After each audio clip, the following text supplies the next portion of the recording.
Kalau kita solat, lepas tu tiba-tiba terfikir macam-macam, sah tak solat kita? Dia tengah semayang, dia fikir macam-macam.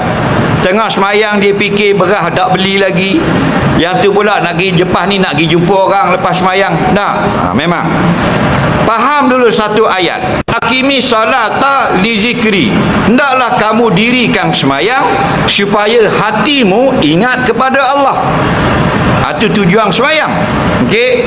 Tapi kita ni lemah. Khuliqal insanu dha'ifa, dijadikan manusia ni default setting. Kilang mari lemah. Faham lagi? Banyak kelemahan kita, betul tak? Sebab tu kita semayang banyak ingat ke lain. Dalam 24 jam Allah wajibkan 5 kali semayang saja. Kenapa? Kerana masa tidak semayang kita tak ingat Allah. Betul tak? Masa ni kita ingat kerja, masa ni kita ingat bini, masa ini ingat suami, masa ni ingat anak, masa ni banyak hal. Jadi kalau tidak diwajibkan semayang langsung, kamu langsung tak ingat Allah. Jadi wajiblah 5 kali sehari Allah. Tiba-tiba masih ingat Allah, tak ingat juga. Ini masalah. Lepas tu kena banyak istighfar. Assalamualaikum warahmatullahi wabarakatuh. Assalamualaikum warahmatullahi wabarakatuh. Astaghfirullah. Apa makna? Maafkan aku ya Allah, tadi semayang dah tapi tak ingat juga mu. Betul tak? Tu istighfar. Lagi banyak lagi baik. Okey? Batal tak? Tak batal. Pahala kurang. Okey? Contoh kita Allahu Akbar, malaikat bagi 100. Faham?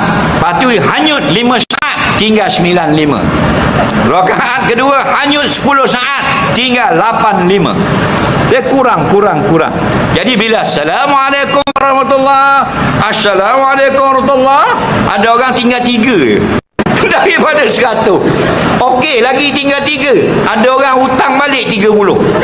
Faham lagi? Nah, jadi beginilah setiap hari kita upgrade. Seperti kita upgrade hidup kita.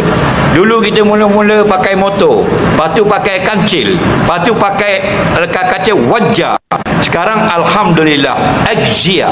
Faham? Kan dia ada upgrade. Begitulah dengan semayang kita. Dulu kita langsung 4 rakaat tak ingat Tuhan. 10 tahun lepas dapat 1 rakaat ingat Tuhan. 2024 dah dapat 2 rakaat ingat Tuhan, 2 lagi hanyut. Okey dah tu. Faham? Jadi berusaha. Allah tahu kita lemah. Soalan seterusnya.